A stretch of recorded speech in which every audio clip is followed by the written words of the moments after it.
Dear friends, ಎಲ್ರಿಗೂ ನಮಸ್ಕಾರ. Welcome to ಜ್ಞಾನ ಗಂಗೋತ್ರಿ. ಸಂವಿಧಾನ ಶಿಲ್ಪಿ ಡಾಕ್ಟರ್ BR ಅಂಬೇಡ್ಕರ್ ಅವರ ಜನ್ಮದಿನದ ಶುಭಾಶಯಗಳು. ಈ ನಿಟ್ಟಿನಲ್ಲಿ SC ಮತ್ತೆ ST ಅಭ್ಯರ್ಥಿಗಳಿಗೆ ಜ್ಞಾನ ಗಂಗೋತ್ರಿ ಸಂಸ್ಥೆಯಿಂದ 15ನೇ ಏಪ್ರಿಲ್ 2022ರಿಂದ ಬ್ಯಾಂಕಿಂಗ್ RRB ಮತ್ತು SSC ಪರೀಕ್ಷೆಗಳಿಗೆ 3 ತಿಂಗಳುಗಳ ಕಾಲ ಸಂಪೂರ್ಣ ಉಚಿತ ತರಬೇತಿಯನ್ನ ನೀಡಲಿದ್ದೇವೆ. ಸೊ ಈ ತರಗತಿಗಳ ಕುರಿತು ಹೆಚ್ಚಿನ ಮಾಹಿತಿ ಬೇಕಾಗಿದ್ದಲ್ಲಿ ಇಲ್ಲಿ ಕಾಣ್ತಾ ಇರ್ತಕ್ಕಂಥ ಸಂಖ್ಯೆಗೆ ಕರೆ ಮಾಡಿ ತಿಳ್ಕೊಳ್ಬಹುದಾಗಿರುತ್ತೆ. ಸೊ ಅದೇ ರೀತಿ ಜ್ಞಾನ ಗಂಗೋತ್ರಿ ಸಂಸ್ಥೆಯಿಂದ PSI ಮತ್ತು KS ತರಗತಿಗಳಿಗೆ ಇವತ್ತು ಇನಾಗ್ರೇಷನ್ ಆಗಿರುತ್ತೆ.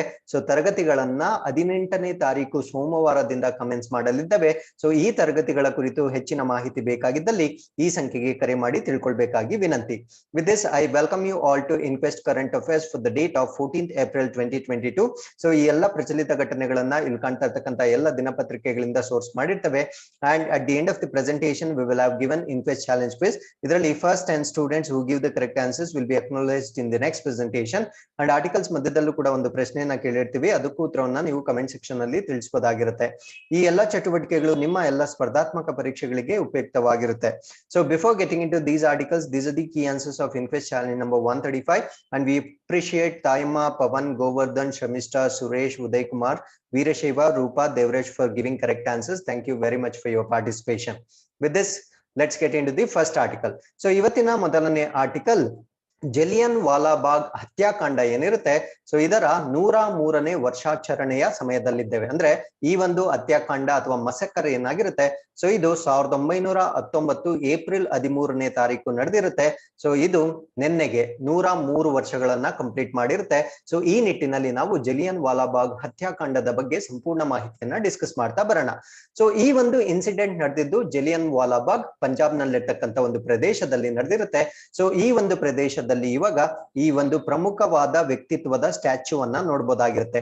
ಸೊ ಈ ಸ್ಟ್ಯಾಚ್ಯೂ ಅಲ್ಲಿ ಇರೋರು ಉದ್ದಮ್ ಸಿಂಗ್ ಅಂತ ಕರಿತೀವಿ. ಸೊ ಹಾಗಿದ್ರೆ ನಿಮ್ಗೆ ಇವತ್ತಿನ ಪ್ರಶ್ನೆ ಏನಾಗಿರುತ್ತೆ ಅಂದ್ರೆ, ಈ ಸ್ಟ್ಯಾಚ್ಯೂ ಅಲ್ಲಿ ಇರ್ತಕ್ಕಂಥ ಉದ್ದಮ್ ಸಿಂಗ್ ಅವರ ಬಗ್ಗೆ ನೀವು ಬರಿಬೇಕಾಗಿರುತ್ತೆ. ಸೊ ಅದರೊಂದಿಗೆ ಈ ಜಲಿಯನ್ ವಾಲಾಬಾಗ್ ಹತ್ಯಾಕಾಂಡಕ್ಕೂ ಉದ್ದಮ್ ಸಿಂಗು ಏನು ಸಂಬಂಧ, how is he related to Jallian Wala Bagh massacre ಅನ್ನೋದನ್ನ ಸಂಪೂರ್ಣ ಮಾಹಿತಿಯನ್ನ ನೀವು ಕಮೆಂಟ್ ಸೆಕ್ಷನ್ ಅಲ್ಲಿ ಬರೀಬಹುದಾಗಿರುತ್ತೆ. So with this let's get into the article. So the incident took place in April 13, 1919. So 1919 April 13ರಂದು ಪಂಜಾಬ್ ನಲ್ಲಿ ಬರ್ತಕ್ಕಂಥ ಜಲಿಯನ್ ವಾಲಾಬಾಗ್ ನಲ್ಲಿ ಬ್ರಿಟಿಷರು ಭಾರತೀಯರನ್ನ ಅಮಾನುಷ್ಯವಾಗಿ ಕೊಲೆ ಮಾಡಿರ್ತಾರೆ. ಸೊ ಆ ಒಂದು ಇನ್ಸಿಡೆಂಟ್ ನ ನಾವು ಜಲಿಯನ್ ವಾಲಾಬಾಗ್ ಮಸಕರ್ ಅಂತ ಕರಿತೀವಿ. ಸೊ ಈ ಒಂದು ಸ್ಥಳದಲ್ಲಿ ಅಷ್ಟು ಜನ ಯಾಕೆ ಸೇರಿರ್ತಾರೆ ಅಂದ್ರೆ, ಸೊ ಒಂದು ಪ್ರೊಟೆಸ್ಟ್ ನಡೀತಾ ಇರುತ್ತೆ ಅಥವಾ ಒಂದು ಪ್ರತಿಭಟನೆ ನಡೀತಾ ಇರುತ್ತೆ. ಸೊ ಪ್ರತಿಭಟನೆ ಯಾಕೆ ನಡೀತಾ ಇರುತ್ತೆ ಅಂದ್ರೆ, ಡಾಕ್ಟರ್ ಸೈಫುದ್ದೀನ್ ಕಿಚ್ಲೆ ಮತ್ತೆ ಡಾಕ್ಟರ್ ಸತ್ಯಪಾಲ್ ಅನ್ನೋರ್ನ ಬಂಧಿಸಿರ್ತಾರೆ. ಸೊ ಈ ಒಂದು ಬಂಧಿಸಿರುವುದನ್ನ ವಿರೋಧ ಮಾಡಿ ಅಲ್ಲಿ ಬಹಳಷ್ಟು ಜನ ಜಲಿಯನ್ ವಾಲಾಬಾಗ್ ಪ್ರದೇಶದಲ್ಲಿ ಪ್ರತಿಭಟನೆಯನ್ನ ಮಾಡ್ತಾ ಇರ್ತಾರೆ. ಸೊ ಅದೇ ಸಮಯಕ್ಕೆ ಈ ಒಂದು ವೆನ್ಯೂಲ್ಲಿ ಅಥವಾ ಈ ಜಲಿಯನ್ ವಾಲಾಬಾಗ್ ಪ್ರದೇಶದಲ್ಲಿ ಪಂಜಾಬ್ ನಲ್ಲಿ ನಡೀತಕ್ಕಂತ ಒಂದು ಹಬ್ಬ, ಅದನ್ನ ನಾವು ಬೈಸಾಖಿ ಫೆಸ್ಟಿವಲ್ ಅಂತ ಕರಿತೀವಿ. ಸೊ ಇದರ ಸಲುವಾಗಿ ಕೂಡ ಬಹಳಷ್ಟು ಜನ ಅಲ್ಲಿ ಸೇರ್ಕೊಂಡಿರ್ತಾರೆ. ಸೊ ಇದನ್ನ ಸಹಿಸಲಾಗದ ಬ್ರಿಟಿಷ್ ಅಡ್ಮಿನಿಸ್ಟ್ರೇಷನ್ ಏನ್ ಮಾಡ್ತಾರೆ ಅಂದ್ರೆ, ಸೊ ಅವ್ರನ್ನ ಗುಂಡು ಹಾರಿಸಿ ಅವ್ರನ್ನ ಕೊಲೆ ಮಾಡ್ಲಿಕ್ಕೆ ಒಂದು ಆರ್ಡರ್ ನ ಪಾಸ್ ಮಾಡ್ತಾರೆ. ಸೊ ಆ ಆರ್ಡರ್ ನ ಪಾಸ್ ಮಾಡಿದ ಬ್ರಿಟಿಷ್ ಅಧಿಕಾರಿ ಯಾರು ಅಂತ ಪ್ರಶ್ನೆ ಕೇಳಿದ್ರೆ, ಬ್ರಿಟಿಷ್ ಜನರಲ್ ಎಡ್ವರ್ಡ್ ಡಯರ್ ಅಂತ ಕರಿತೀವಿ. ಸೊ ಈ ಒಂದು ಆರ್ಡರ್ ಪಾಸ್ ಆದ ನಂತರ ಸೊ ಅಲ್ಲಿ ಬಹಳಷ್ಟು ಗುಂಡಿನ ಸುರಿಮಳೆ ನಡೆಯುತ್ತೆ. ಸೊ ಈ ಒಂದು ಗುಂಡಿನ ಸುರಿಮಳೆಯಿಂದ ಹಂಡ್ರೆಡ್ಸ್ ಆಫ್ ಪೀಪಲ್ ಡೈಡ್, ಅಂದ್ರೆ 100 ಜನರು ಅಲ್ಲಿ ಸಾವನ್ನಪ್ತಾರೆ. ಸೊ ಅದರೊಂದಿಗೆ ತುಂಬಾ ಜನ trying to escape from the bullets, ಅಂದ್ರೆ ಆ ಒಂದು ಗುಂಡುಗಳಿಂದ ತಪ್ಪಿಸಿಕೊಳ್ಳಿಕ್ಕೆ ಹೋಗಿ ಅದೇ ಒಂದು ಪ್ರದೇಶದಲ್ಲಿ ಒಂದು ಬಾವಿ ಇರುತ್ತೆ. ಸೊ ಆ ಬಾವಿಗೂ ಬಿದ್ದು ಕೂಡ ಬಹಳಷ್ಟು ಜನ ತಮ್ಮ ಪ್ರಾಣವನ್ನ ಕಳ್ಕೊಳ್ತಾರೆ. ಸೊ ಇಲ್ಲಿ ಎಕ್ಸಾಕ್ಟ್ ನಂಬರ್ ಆಫ್ ಪೀಪಲ್ ಅಂದ್ರೆ ಎಷ್ಟು ಜನ ನಿಖರವಾಗಿ ಪ್ರಾಣವನ್ನ ಕೊಟ್ಟಿದ್ದಾರೆ ಅದರ ಒಂದು ಸಂಖ್ಯೆ ಇಲ್ಲ. ಸೊ ಒಂದು ಅಂದಾಜಿನಲ್ಲಿ 379ರಿಂದ 1200 ಜನ ಅಲ್ಲಿ ಸಾವನ್ನಪ್ಪಿದ್ದಾರೆ ಅಂತ ಹೇಳಲಾಗ್ತಾ ಇದೆ. ಸೊ ಅದಾದ್ಮೇಲೆ ಈ ಒಂದು ಘಟನೆ ಆದ್ಮೇಲೆ ಏನೇನು ಆಫ್ಟರ್ ಮಾತ್ ಎಫೆಕ್ಟ್ಸ್ ಏನಾಯ್ತು ಅಂತ ನೋಡೋದಾದ್ರೆ, ಮಹಾತ್ಮ ಗಾಂಧಿ ಮತ್ತೆ ರವೀಂದ್ರನಾಥ್ ಟ್ಯಾಗೋರ್, ಸೊ ಇವರಿಬ್ರು ಏನ್ ಮಾಡ್ತಾರಂದ್ರೆ, ಸೊ ಈ ಒಂದು ದಾಳಿಯನ್ನ ಸಂಪೂರ್ಣವಾಗಿ ಖಂಡನೆ ಮಾಡ್ತಾರೆ. ಸೊ ದೇ ರಿನೌನ್ಸ್ಡ್ ದೇರ್ ಕೈಸರ್ ಹಿ ಹಿಂದ್ ಮತ್ತೆ ಬ್ರಿಟಿಷ್ ನೈಟ್ಹುಡ್ ರೆಸ್ಪೆಕ್ಟಿವ್ಲಿ. ಅಂದ್ರೆ ಇವರಿಗೆ 2 ಪದಕಗಳು ಬಂದಿರುತ್ತೆ. ಸೊ ಆ ಪದಕಗಳನ್ನ ನಾವು ಕೈಸರ್ ಐ ಹಿಂದ್ ಅಂತ ಕರಿತೀವಿ. ಸೊ ಇದನ್ನ ಮಹಾತ್ಮ ಗಾಂಧಿ ಅವರಿಗೆ ಕೊಡಲಾಗಿರುತ್ತೆ. ಸೊ ಅದಾದ್ಮೇಲೆ ಬ್ರಿಟಿಷ್ ನೈಟ್ಹುಡ್ ಅನ್ನೋದನ್ನ ರವೀಂದ್ರನಾಥ್ ಟ್ಯಾಗೋರ್ ಅವರಿಗೆ ಕೊಡಲಾಗಿರುತ್ತೆ. ಸೊ ಈ 2 ಪದಕಗಳನ್ನ ಅವರು ತ್ಯಜಿಸ್ತಾರೆ. ಸೊ ಈ ಒಂದು ಇನ್ಸಿಡೆಂಟ್ ಏನಿರುತ್ತೆ ಇದನ್ನ ಬಹಳಷ್ಟು ಜನ ಖಂಡನೆ ಮಾಡ್ತಾರೆ ಅಥವಾ ಕ್ರಿಟಿಸೈಸ್ ಮಾಡ್ತಾರೆ, including farmer British prime minister Winston Churchill. ಅಂದ್ರೆ ಮಾಜಿ ಬ್ರಿಟಿಷ್ ಪ್ರಧಾನಿ ವಿನ್ಸ್ಟನ್ ಚರ್ಚಿಲ್ ಕೂಡ ಇದನ್ನ ಸಂಪೂರ್ಣವಾಗಿ ಟೀಕೆ ಮಾಡ್ತಾರೆ. ಸೊ ಈ ಒಂದು ಇನ್ಸಿಡೆಂಟ್ ನ ಇನ್ವೆಸ್ಟಿಗೇಟ್ ಮಾಡ್ಲಿಕ್ಕೆ ಒಂದು ಕಮಿಷನ್ ನ ಸ್ಥಾಪನೆ ಮಾಡ್ತಾರೆ, ಒಂದು ಆಯೋಗವನ್ನ ಸ್ಥಾಪನೆ ಮಾಡ್ತಾರೆ. ಸೊ ಅದನ್ನ ನಾವು ಅಂಟರ್ ಆಯೋಗ ಅಂತ ಕರಿತೀವಿ. ಸೊ ಇದು ಕೂಡ ಬಹಳ ಇಂಪಾರ್ಟೆಂಟ್ ಆಗುತ್ತೆ. ಸೊ ಅಂಟರ್ ಆಯೋಗ ಅಥವಾ ಹಂಟರ್ ಕಮಿಷನ್ ಯಾವುದಕ್ಕೆ ಸಂಬಂಧಪಟ್ಟಿದ್ದು ಅಂತ ನಿಮ್ಗೆ ಪ್ರಶ್ನೆ ಕೇಳಿದ್ರೆ, to investigate about Jallian Walabagh ಅಂತ ನಿಮ್ಗೆ ಗೊತ್ತಿರ್ಬೇಕಾಗಿರುತ್ತೆ. ಸೊ ಅವರು ಇನ್ವೆಸ್ಟಿಗೇಟ್ ಮಾಡಿದಾದ್ಮೇಲೆ ಒಂದು ರಿಪೋರ್ಟ್ ನ ಸಬ್ಮಿಟ್ ಮಾಡ್ತಾರೆ. ಸೊ ಆ ಒಂದು ವರದಿಯನ್ನ ಸಲ್ಲಿಸಿದ ನಂತರ ಬ್ರಿಟಿಷ್ ಜನರಲ್ ಯಾರಿರ್ತಾರೆ ಡಯರ್ ಅನ್ನೋರ್ನ ಕರ್ತವ್ಯದಿಂದ ವಜಾಗೊಳಿಸಲಾಗುತ್ತೆ. ಸೊ ಅದಾದ ನಂತರ ಈ ಡಯರ್ ಏನಾಗ್ತಾರಂದ್ರೆ 23ನೇ ಜುಲೈ 1927ರಲ್ಲಿ ಒಂದು ಕಾಯಿಲೆಯಿಂದ ಮರಣವನ್ನ ಅಪ್ತಾರೆ. ಆ ಒಂದು ಕಾಯಿಲೆಯನ್ನು ನಾವು ಸೆರೆಬ್ರಲ್ ಹೆಮೊರೇಜ್ ಅಂತ ಕರಿತೀವಿ. ಸೊ ಈ ಒಂದು ಸೆರೆಬ್ರಲ್ ಹೆಮೊರೇಜ್ ಅನ್ನೋದು ಮೆದುಳಿಗೆ ಸಂಬಂಧಪಟ್ಟಂತ ಒಂದು ಕಾಯಿಲೆ ಆಗಿರುತ್ತೆ. ಸೊ ಅದಾದ್ಮೇಲೆ ಅವರ ಒಂದು ಸಾವೇನಾಗುತ್ತೆ, that incident is referred to by some historians as the beginning of the end of the British rule in India. ಅಂದ್ರೆ ಆ ಒಂದು ನಿಧನ ಏನಾಗುತ್ತೆ, ಆ ಡಯರ್ ಅವರದ ಒಂದು ನಿಧನ ಏನಾಗುತ್ತೆ, ಸೊ ಆ ಒಂದು ಘಟನೆಯನ್ನ ಭಾರತದ ಭಾರತದಲ್ಲಿ ಬ್ರಿಟಿಷ್ ಆಳ್ವಿಕೆಯ ಅತ್ಯಂತ ಆರಂಭ ಎಂದು ಬಹಳಷ್ಟು ಇತಿಹಾಸಕಾರರು ಆ ಒಂದು ಘಟನೆಯನ್ನ ಉಲ್ಲೇಖ ಮಾಡಿರ್ತಾರೆ. So with this we have come to the second article. So second article ಅಲ್ಲಿ ನಾವು ನ್ಯಾಷನಲ್ ಕಮಿಷನ್ ಫಾರ್ ಮೈನಾರಿಟಿ ಅಥವಾ ಅಲ್ಪಸಂಖ್ಯಾತರ ರಾಷ್ಟ್ರೀಯ ಆಯೋಗದ ಬಗ್ಗೆ ಡಿಸ್ಕಸ್ ಮಾಡ್ತೀವಿ. ಫಸ್ಟ್ ಅಂಡ್ ಫಾರ್ಮೋಸ್ಟ್ ಇದು ಯಾಕೆ ಸುದ್ದಿಯಲ್ಲಿದೆ ಅಂತ ಹೇಳೋದಾದ್ರೆ, ಸೊ ಈ ಒಂದು ಆಯೋಗಕ್ಕೆ ಚೇರ್ ಪರ್ಸನ್ ನ ಇವಾಗ ಆಯ್ಕೆ ಮಾಡಿರ್ತಾರೆ. ಸೊ ಅಧ್ಯಕ್ಷರನ್ನ ಆಯ್ಕೆ ಮಾಡಿರ್ತಾರೆ.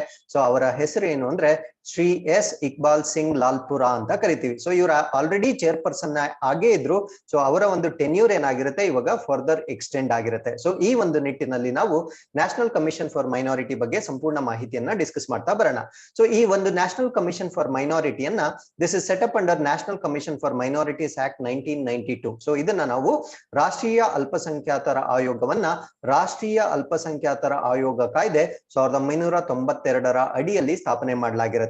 ಸೊ ಏನಕ್ಕೆ ಸ್ಥಾಪನೆ ಮಾಡಲಾಗಿರುತ್ತೆ ಅಂದ್ರೆ, ಭಾರತದಲ್ಲಿ ಮೈನಾರಿಟೀಸ್ ಅಂತ ಏನು ಕನ್ಸಿಡರ್ ಆಗಿರುತ್ತೆ 6 ಕಮ್ಯುನಿಟೀಸ್, ಯಾರ್ಯಾರು Muslim, Christian, Sikh, Buddhist, ಜೊರಾಸ್ಟ್ರಿಯನ್, Jains ಏನಿರ್ತಾರೆ. ಸೊ ಇವರ ಒಂದು ಕಲ್ಚರ್ ನ ಪ್ರಿಸರ್ವ್ ಮಾಡ್ಲಿಕ್ಕೆ ಅಥವಾ ಅವರಿಗೆ ಬೇಕಾಗಿರ್ತಕ್ಕಂಥ ಕೆಲವೊಂದು ಸ್ಪೆಷಲ್ ಪ್ರಾವಿಷನ್ಸ್ ನ ಕೊಡ್ಲಿಕ್ಕೆ ಸೊ ಈ ಒಂದು ನ್ಯಾಷನಲ್ ಕಮಿಷನ್ ಫಾರ್ ಮೈನಾರಿಟಿನ ಸ್ಥಾಪನೆ ಮಾಡಲಾಗಿರುತ್ತೆ. ಸೊ ಒರಿಜಿನಲ್ ನೋಟಿಫಿಕೇಶನ್ 1993ರಲ್ಲಿ ಬಂದಿರುತ್ತೆ. ಸೊ ಈ ಒಂದು ಮೂಲ ಅಧಿಸೂಚನೆಯ ಪ್ರಕಾರ ಈ ಮೈನಾರಿಟಿಯಲ್ಲಿ ಅಥವಾ ಅಲ್ಪಸಂಖ್ಯಾತರ ಆ ಒಂದು ಕ್ಯಾಟಗರಿಯಲ್ಲಿ ಬರೀ 5 ಗುಂಪುಗಳನ್ನ ಮಾತ್ರ ಸೇರಿಸಲಾಗಿತ್ತು. ಆದ್ರೆ 2014ರಲ್ಲಿ ಜೈನ ಸಮುದಾಯವನ್ನ ಈ ಒಂದು ಮೈನಾರಿಟಿ ಕಮಿಷನ್ ಅಡಿಯಲ್ಲಿ ಸೇರಿಸಲಾಗಿರುತ್ತೆ. So this is also very very important point. So 1993ಯಲ್ಲಿ only 5 minorities were considered. In 2014 Jainism was also added. Now there are 6 communities in minority ಅಂತ ನಿಮ್ಗೆ ಗೊತ್ತಿರಬೇಕಾಗಿರುತ್ತೆ. ಸೊ ಅದಾದ್ಮೇಲೆ according to 2011 census, so this is the latest census available. So ಈ ಒಂದು 6 communities ಏನಿದಾವೆ, so ಅವರ ಒಂದು population ಇಂಡಿಯಾದಲ್ಲಿ 19.3% ಅಷ್ಟು ಪಾಪ್ಯುಲೇಷನ್ ಇರುತ್ತೆ. ಸೊ ಈ ಒಂದು ನ್ಯಾಷನಲ್ ಕಮಿಷನ್ ಫಾರ್ ಮೈನಾರಿಟಿನ ಸ್ಥಾಪನೆ ಮಾಡ್ಲಿಕ್ಕೆ ಇನ್ನೊಂದು ಕೂಡ ರೀಸನ್ ಇರುತ್ತೆ. ಆ ರೀಸನ್ ಏನು ಅಂದ್ರೆ, United Nations declaration of 18 December 1992 ಅಂದ್ರೆ 1992 ಡಿಸೆಂಬರ್ 18ರ ವಿಶ್ವಸಂಸ್ಥೆಯ ಘೋಷಣೆಗೆ ಬದ್ಧವಾಗಿರ್ಲಿಕ್ಕೆ ಸೊ ಈ ಒಂದು ನ್ಯಾಷನಲ್ ಕಮಿಷನ್ ಫಾರ್ ಮೈನಾರಿಟಿನ ಸ್ಥಾಪನೆ ಮಾಡ್ತಾರೆ. ಸೊ ಈ ಒಂದು ಘೋಷಣೆ ಏನ್ ಹೇಳುತ್ತಂದ್ರೆ, ಈ ಮೈನಾರಿಟೀಸ್ ಏನೇನಿರ್ತಾರೆ ಎಲ್ಲಾ ಒಂದು ರಾಷ್ಟ್ರಗಳಲ್ಲಿ ಈ ಅಲ್ಪಸಂಖ್ಯಾತರ ಅವರ ಎಥ್ನಿಸಿಟಿ, ಕಲ್ಚರ್, ರಿಲಿಜಿಯಸ್ ಮತ್ತೆ ಲಿಂಗ್ವಿಸ್ಟಿಕ್ ಐಡೆಂಟಿಟಿ ಏನಿರುತ್ತೆ ಅಂದ್ರೆ ಅವರ ಸಂಸ್ಕೃತಿ, ಭಾಷೆ, ಧರ್ಮ ಅದೇನಿರುತ್ತೆ, ಸೊ ಅದಕ್ಕೆ ಯಾವುದೇ ರೀತಿಯ ಧಕ್ಕೆಯನ್ನ ತರಬಾರದು ಅನ್ನೋ ಒಂದು ದಿ ಡಿಕ್ಲರೇಷನ್ ಇರುತ್ತೆ. ಸೊ ಅದನ್ನ ಪಾಲನೆ ಮಾಡ್ಲಿಕ್ಕೆ ಭಾರತದಲ್ಲಿ ನ್ಯಾಷನಲ್ ಕಮಿಷನ್ ಫಾರ್ ಮೈನಾರಿಟಿನ ಸ್ಥಾಪನೆ ಮಾಡಲಾಗಿರುತ್ತೆ. ಸೊ ಈ ಒಂದು ಕಮಿಷನ್ ನಲ್ಲಿ ಇರ್ತಕ್ಕಂತ ಒಂದು ಕಾಂಪೋಸಿಷನ್, ಆ ಒಂದು ಆಯೋಗದ ಸಂಯೋಜನೆಯನ್ನ ನೋಡೋದಾದ್ರೆ, ಒಂದು ಚೇರ್ ಪರ್ಸನ್ ಇರ್ತಾರೆ, ಅವ್ರನ್ನ ನಾವು ಅಧ್ಯಕ್ಷರು ಅಂತ ಕರಿತೀವಿ. ಅದಾದ್ಮೇಲೆ ಒಬ್ಬರು ವೈಸ್ ಚೇರ್ ಪರ್ಸನ್ ಅಥವಾ ಒಬ್ಬರು ಉಪಾಧ್ಯಕ್ಷರು ಇರ್ತಾರೆ. ಸೊ ಅದ್ರ ಜೊತೆಗೆ 5 members to be nominated by the central government. So ಕೇಂದ್ರ ಸರ್ಕಾರದಿಂದ 5 ಜನರನ್ನ ನಾಮನಿರ್ದೇಶನ ಕೂಡ ಮಾಡಲಾಗುತ್ತೆ. ಸೊ ಇದರಲ್ಲಿ ಇನ್ಕ್ಲೂಡಿಂಗ್ ಚೇರ್ ಪರ್ಸನ್ ಮತ್ತೆ ಈ ಒಂದು ಮೈನಾರಿಟಿ ಕಮಿಷನ್ ಅಲ್ಲಿ ಇರ್ತಕ್ಕಂಥ ನಾಮಿನೇಟೆಡ್ ಪೀಪಲ್ ಎಲ್ಲ ಕೂಡ ಅಲ್ಪಸಂಖ್ಯಾತ ಸಮುದಾಯಕ್ಕೆ ಕಂಪಲ್ಸರಿ ಸೇರಿರಲೇಬೇಕಾಗಿರುತ್ತೆ. So with this we have come to the third article. So ಈ ಒಂದು ಥರ್ಡ್ ಆರ್ಟಿಕಲ್ ಅಲ್ಲಿ ನಾವು ರಾಷ್ಟ್ರೀಯ ಗ್ರಾಮ ಸ್ವರಾಜ್ ಅಭಿಯಾನವನ್ನ ಡಿಸ್ಕಸ್ ಮಾಡೋಣ. ಸೊ ಇದು ಯಾಕೆ ಮತ್ತೆ ನ್ಯೂಸ್ ಅಲ್ಲಿ ಇದೆ? Of course it is a old ಅಭಿಯಾನ ಆಗಿದ್ರು ಕೂಡ ಸೊ ಇದು ಮತ್ತೆ ನ್ಯೂಸ್ ಅಲ್ಲಿ ಇರೋದಕ್ಕೆ ಒಂದು ಕಾರಣ ಇದೆ. ಸೊ ಮುಂಚೆ ಇದ್ದದನ್ನ ಇವಾಗ ಫರ್ದರ್ ಎಕ್ಸ್ಟೆಂಡ್ ಮಾಡ್ಲಿಕ್ಕೆ ಇವಾಗ ಒಂದು ಕ್ಯಾಬಿನೆಟ್ ನಲ್ಲಿ ನಿರ್ಧಾರ ಮಾಡಿಕೊಳ್ಳಲಾಗಿರುತ್ತೆ. ಸೊ ಇದು ಇವಾಗ 2026ರವರೆಗೂ ಈ ಒಂದು ಅಭಿಯಾನವನ್ನ ಕಂಟಿನ್ಯೂ ಮಾಡ್ಲಿಕ್ಕೆ ಕ್ಯಾಬಿನೆಟ್ ಅಲ್ಲಿ ನಿರ್ಧಾರ ಆಗಿರುತ್ತೆ. ಸೊ ಈ ನಿಟ್ಟಿನಲ್ಲಿ ನಾವು ರಾಷ್ಟ್ರೀಯ ಗ್ರಾಮ ಸ್ವರಾಜ್ ಅಭಿಯಾನದ ಬಗ್ಗೆ ಕಂಪ್ಲೀಟ್ ಮಾಹಿತಿಯನ್ನ ತಿಳ್ಕೊಳ್ಬೇಕಾಗಿರುತ್ತೆ. ಸೊ ಈ ಒಂದು ಅಭಿಯಾನ ಏನಿರುತ್ತೆ, ಸೊ ಇದೊಂದು ಸೆಂಟ್ರಲಿ ಸ್ಪಾನ್ಸರ್ಡ್ ಸ್ಕೀಮ್ ಆಫ್ ರಾಷ್ಟ್ರೀಯ ಗ್ರಾಮ ಸ್ವರಾಜ್ ಅಭಿಯಾನ ಅಂತ ಕರಿತೀವಿ. ಅಂದ್ರೆ ಕೇಂದ್ರದ ಅನುದಾನಿತ ಅಥವಾ ಕೇಂದ್ರ ಸರ್ಕಾರದಿಂದ ಪ್ರಾಯೋಜಿತ ಒಂದು ಯೋಜನೆ ಆಗಿರುತ್ತೆ. ಸೊ ಈ ಒಂದು ಯೋಜನೆಯನ್ನ 2026ರವರೆಗೂ ಮುಂದುವರಿಸಲಿಕ್ಕೆ ನಿರ್ಧಾರವನ್ನ ಕೈಗೊಳ್ಳಲಾಗಿರುತ್ತೆ. ಸೊ ಇದರ ಮೇನ್ ಪರ್ಪಸ್ ಏನು ಅಂದ್ರೆ to develop governance capabilities of Panchayat Raj institutions. ಅಂದ್ರೆ ಭಾರತ ದೇಶದಲ್ಲಿರ್ತಕ್ಕಂಥ ಈ ಗ್ರಾಮ ಸ್ವರಾಜ್ ಅಭಿಯಾನದ ಒಂದು ಅನುಷ್ಠಾನಕ್ಕಾಗಿ, ಅಂದ್ರೆ ಈ ಒಂದು ಪಂಚಾಯತ್ ರಾಜ್ ಇನ್ಸ್ಟಿಟ್ಯೂಷನ್ಸ್ ಏನೇನಿರುತ್ತೆ ಸೊ ಅವರ ಒಂದು ಆಡಳಿತ ಸಾಮರ್ಥ್ಯವನ್ನ ಅಭಿವೃದ್ಧಿ ಪಡಿಸ್ಲಿಕ್ಕೆ ಸೊ ಈ ಒಂದು RGSA ಅಂತ ನಾವೇನ್ ಕರಿತೀವಿ, ಅಂದ್ರೆ ರಾಷ್ಟ್ರೀಯ ಗ್ರಾಮ ಸ್ವರಾಜ್ ಅಭಿಯಾನ ಅಂತ ನಾವೇನ್ ಕರಿತೀವಿ, ಸೊ ಇದನ್ನ 2022ರಿಂದ 2026ರವರೆಗೂ ಕಂಟಿನ್ಯೂ ಮಾಡ್ತಾರೆ. ಸೊ ಪಂಚಾಯತ್ ರಾಜ್ ಇನ್ಸ್ಟಿಟ್ಯೂಷನ್ಸ್ ಅಂದ್ರೆ ನಿಮ್ಗೆ ಗೊತ್ತೇ ಇರುತ್ತೆ. ಸೊ ಗ್ರಾಮ ಪಂಚಾಯತ್, ತಾಲೂಕ್ ಪಂಚಾಯತ್, ಜಿಲ್ಲಾ ಪಂಚಾಯತ್, ಸೊ ಇವುಗಳಲ್ಲೆಲ್ಲ ಒಂದು ಗವರ್ನೆನ್ಸ್ ಅಥವಾ ಆಡಳಿತ ಸಾಮರ್ಥ್ಯವನ್ನ ಅಭಿವೃದ್ಧಿ ಮಾಡ್ಲಿಕ್ಕೆ ಮಾಡ್ತಾ ಇರ್ತಕ್ಕಂಥ ಒಂದು ಅಭಿಯಾನ ಇದಾಗಿರುತ್ತೆ.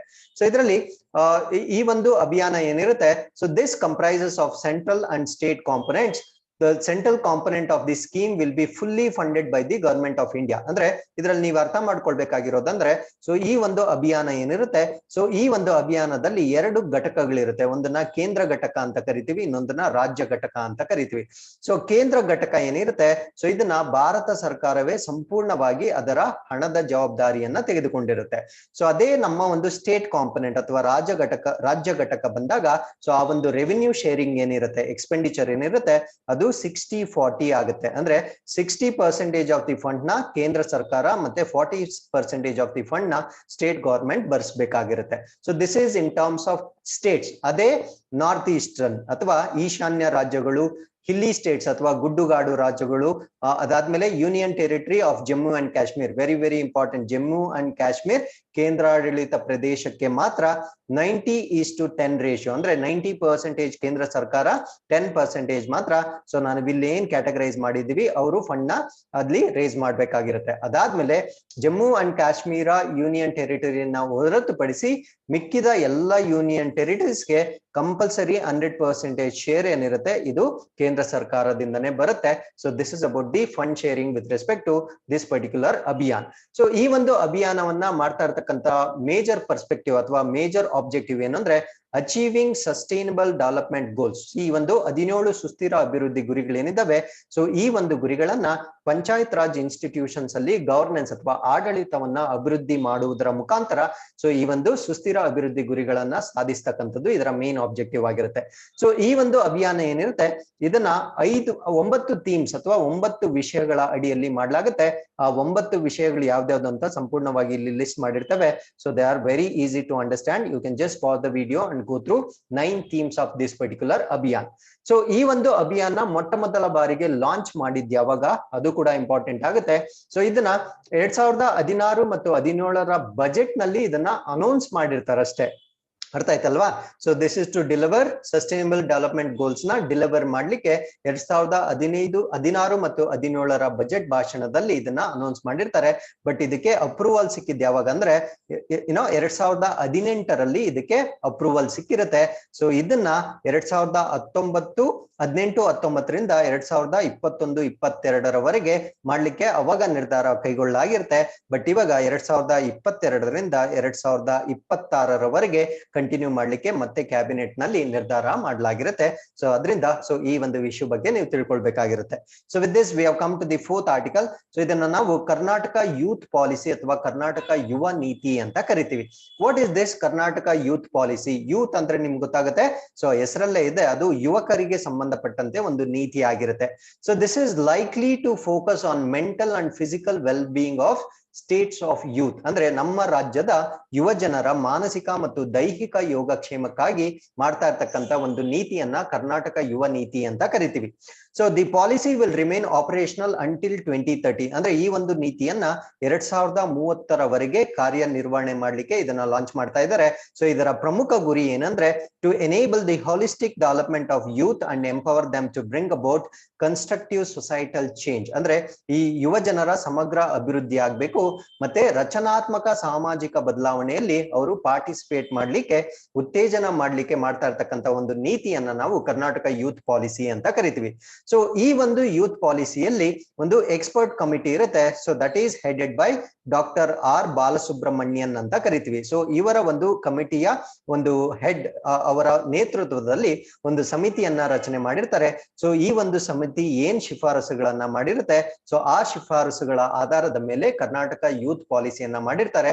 ಸೊ ಈ ಡಾಕ್ಟರ್ ಆರ್ ಸುಬ್ರಹ್ಮಣ್ಯಂ ಅನ್ನೋರು is the founder of Swami Vivekananda youth movement. So Swami Vivekananda youth movement ಏನಿರುತ್ತೆ, ಸೊ ಅದರ ಒಂದು ಸ್ಥಾಪಕರಾಗಿರ್ತಾರೆ ಇವರು ಡಾಕ್ಟರ್ ಆರ್ ಬಾಲಸುಬ್ರಹ್ಮಣ್ಯಂ. ಸೊ ಅದಾದ್ಮೇಲೆ ಈ ಒಂದು ಕಮಿಟಿ ಏನ್ ಮಾಡ್ತಾ ಇದ್ದಾರೆ ಅಂದ್ರೆ it has recommended expanding the scope of district mental health program under the National Health Mission, setting up of mental health programs and reducing and preventing youth mortality and creating awareness about the traffic safety. ಅಂದ್ರೆ ಯುವಕರಿಗೆ ಸಂಬಂಧಪಟ್ಟಂತೆ ಏನೇನು ವಿಷಯಗಳನ್ನ major ಆಗಿ ಇಲ್ಲಿ ಕೇಂದ್ರೀಕರಿಸಬೇಕು ಅದರ ಎಲ್ಲದರ ಮೇಲೆ ಇಲ್ಲಿ ಕಾನ್ಸಂಟ್ರೇಟ್ ಮಾಡ್ಲಾಗ್ತಾ ಇದೆ. ಅಂದ್ರೆ ಈ ರಾಷ್ಟ್ರೀಯ ಆರೋಗ್ಯ ಮಿಷನ್ ಅಡಿಯಲ್ಲಿ ಜಿಲ್ಲಾ ಮಾನಸಿಕ ಆರೋಗ್ಯ ಕಾರ್ಯಕ್ರಮಗಳ ವ್ಯಾಪ್ತಿ ಏನಿರುತ್ತೆ ಅದನ್ನ ವಿಸ್ತರಣೆ ಮಾಡ್ತಾ ಇದ್ದಾರೆ. ಸೊ ಮಾಧ್ಯಮಿಕ ಮತ್ತು ತೃತೀಯ ಶಿಕ್ಷಣ ಮತ್ತು ತರಬೇತಿ ಸಂಸ್ಥೆಗಳಲ್ಲಿ ಮಾನಸಿಕ ಆರೋಗ್ಯ ಕಾರ್ಯಕ್ರಮಗಳನ್ನ ಸ್ಥಾಪನೆ ಮಾಡಲಾಗುತ್ತೆ. ಯಾಕಂದ್ರೆ ಅವರು ಮೆಂಟಲಿ ಸ್ಟ್ರಾಂಗ್ ಆಗ್ಬೇಕು. ಇತ್ತೀಚೆಗೆ ನಾವು ನೋಡ್ತಾ ಇದೀವಿ ಯುವಕರಲ್ಲಿ ಸುಸೈಡಲ್ ಟೆಂಡೆನ್ಸಿ ಜಾಸ್ತಿ ಇದೆ. ಸೊ ಅದನ್ನ ಕಡಿಮೆ ಮಾಡ್ಲಿಕ್ಕೆ ಸೊ ಅವರ ಒಂದು ಮಾನಸಿಕ ಆರೋಗ್ಯ ವೃದ್ಧಿ ಆಗ್ಬೇಕು. ಅದಾದ್ಮೇಲೆ ಈ ಒಂದು ಯುವಕರ ಮರಣ ಕೂಡ ಕಡಿಮೆ ಆಗ್ಬೇಕು. ಸೊ ಅದರೊಂದಿಗೆ ಈ ಸಂಚಾರ ಸುರಕ್ಷತೆ ಏನಿರುತ್ತೆ ಇದ್ರ ಬಗ್ಗೆ ಕೂಡ ಜಾಸ್ತಿ ಜಾಗೃತಿಯನ್ನ ಮೂಡಿಸ್ತಕ್ಕಂಥದ್ದು ಸೊ ಈ ಒಂದು ನೀತಿಯ ಪ್ರಮುಖ ಒಂದು ಕಾಂಪೊನೆಂಟ್ಸ್ ಆಗಿರುತ್ತೆ. ಸೊ ಅದಾದ್ಮೇಲೆ ಈ ಒಂದು ನೀತಿಯ ಮೂಲಕ ಈ ಒಂದು ಕಮಿಟಿ ಏನಿರುತ್ತೆ this also recommended launching the fit Karnataka movement. ಇವಾಗ ಫಿಟ್ ಇಂಡಿಯಾ ಇನಿಷಿಯೇಟಿವ್ ಏನಿತ್ತೋ ಸೊ ಅದೇ ಒಂದು ಮಾದರಿಯಲ್ಲಿ ಫಿಟ್ ಕರ್ನಾಟಕ ಇನಿಷಿಯೇಟಿವ್ ನ ಕೂಡ ಮಾಡ್ಲಿಕ್ಕೆ ಈ ಒಂದು ಕಮಿಟಿ ರೆಕಮೆಂಡ್ ಮಾಡಲಿರುತ್ತೆ. So with this we have come to the 5th article. ಇದನ್ನ ನಾವು ಈ ಖೇಲ್ ಪಾಠಶಾಲಾ ಅಂತ ಕರಿತೀವಿ. ಸೊ ಪಾಠಶಾಲಾ ಅಂತಾನೆ ಗೊತ್ತಾಗಬೇಕು ಇದು ಸ್ಪೋರ್ಟ್ಸ್ ಗೆ ಸಂಬಂಧಪಟ್ಟಿದ್ದು. ಐ ಮೀನ್ ಖೇಲ್ ಅಂತಾನೆ ಗೊತ್ತಾಗಬೇಕು ಇದು ಸ್ಪೋರ್ಟ್ಸ್ ಗೆ ಸಂಬಂಧಪಟ್ಟಿದ್ದು.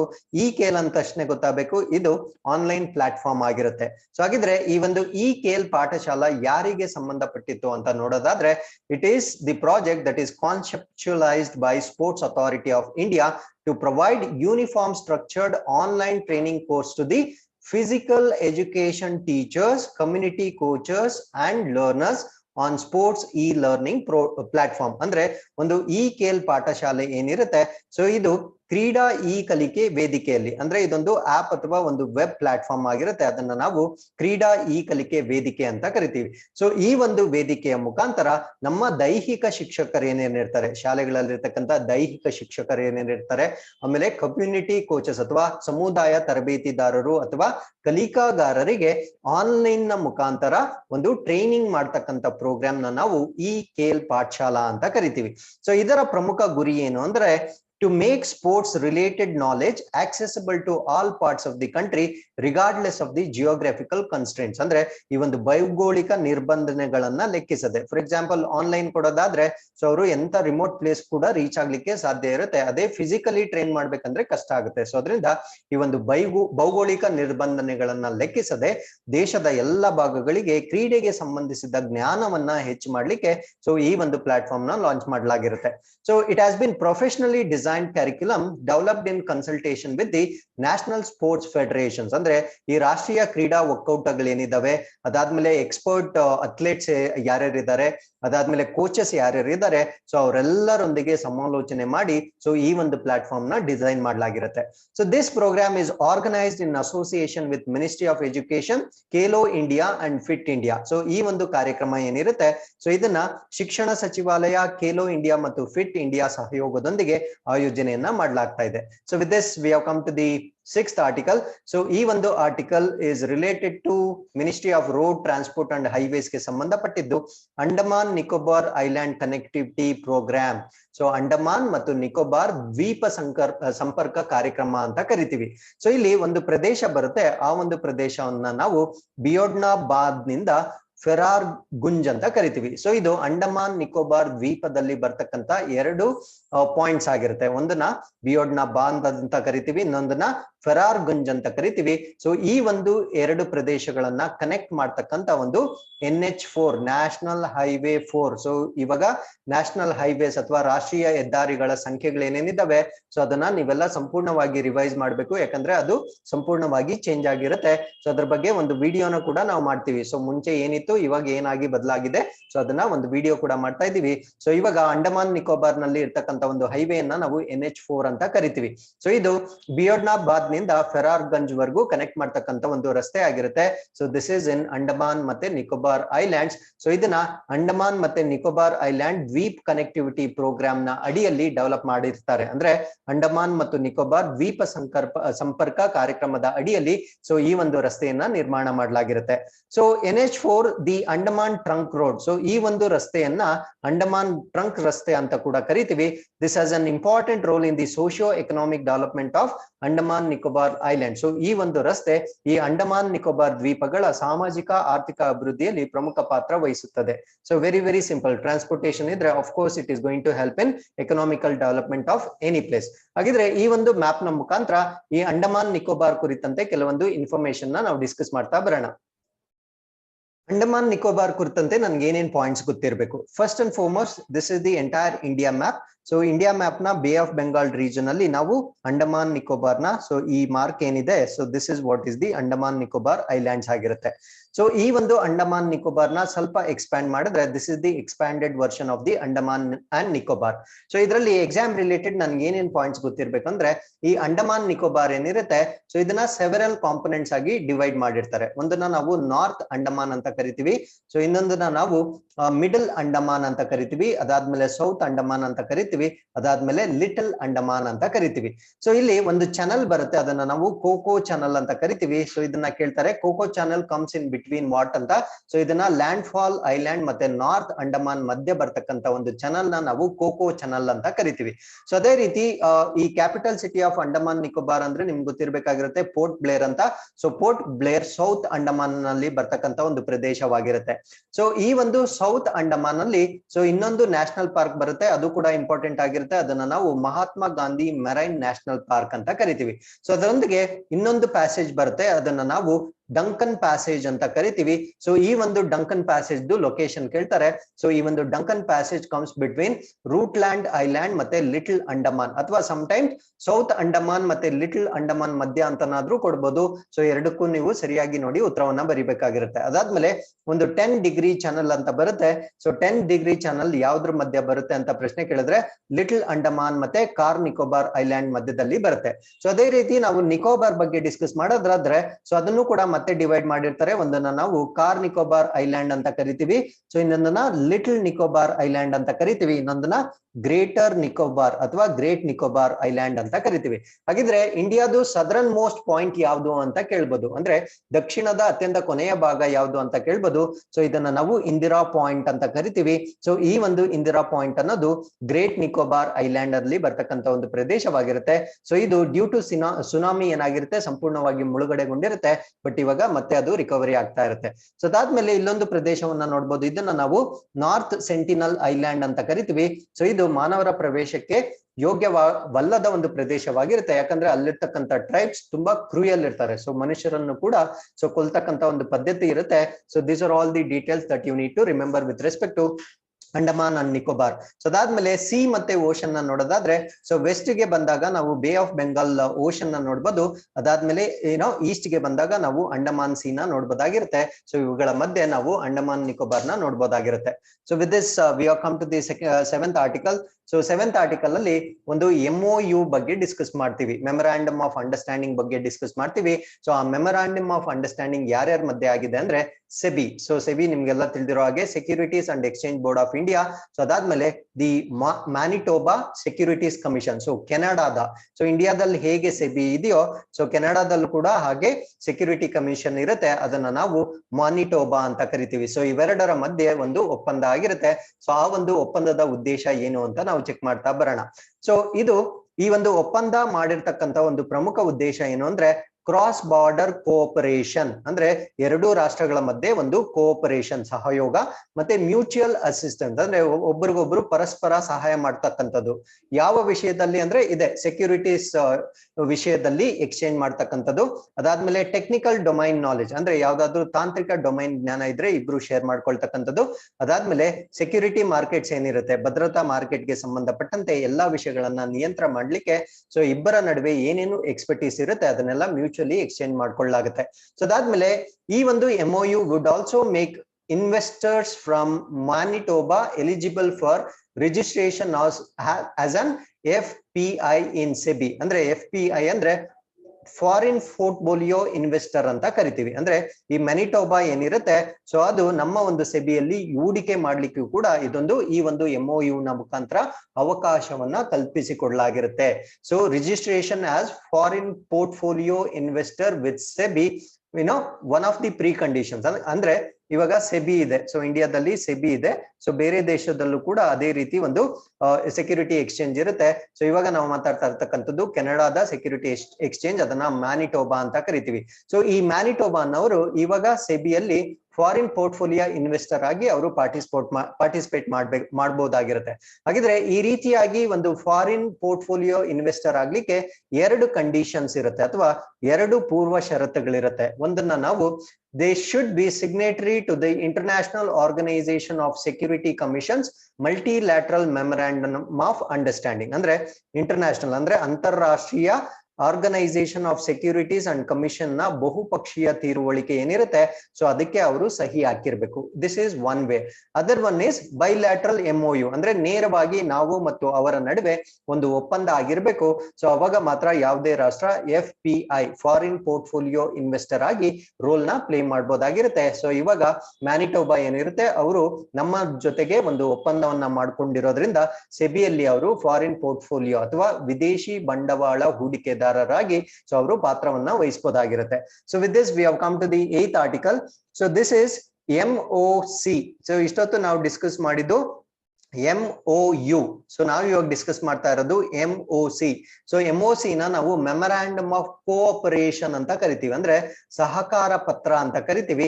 ಸೊ ಈ ಒಂದು ಸಹಕಾರ ಪತ್ರ ಆಗಿರೋದು ಇಂಡಿಯಾ ಮತ್ತೆ ಜಪಾನ್ ನಡುವೆ.